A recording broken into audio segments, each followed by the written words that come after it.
Ramai juga orang nak pergi solat Jumaat kan. Aku ni bukanlah jenis orang yang pandai bab-bab sirah ataupun fasih dalam bab sirah. Tapi apa yang aku tahu, hari Arafah ni jatuh pada hari Jumaat. Bila jatuh pada hari Jumaat, dia ada double kill, man.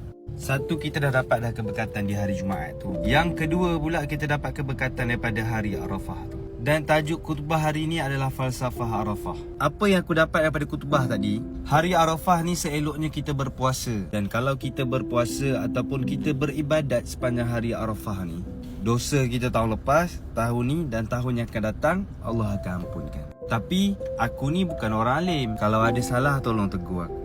Nak dijadikan cerita pula, hari Jumaat, hari Arafah, dua keberkatan, campur pula sekali dengan hujan. Dan apa yang aku nak sampaikan sebenarnya, masih ramai lagi umat Islam yang merasakan diri dia hamba, datang, sujud dan berdoa kepada Yang Maha Esa. Jadi, umat Islam ni dah lama dah buat trend solat Jumaat. Trend tu tak perlukan telefon, trend tu tak perlu untuk dipanggil. Cukup tahu waktu Zuhur, diorang terus berkumpul dekat masjid.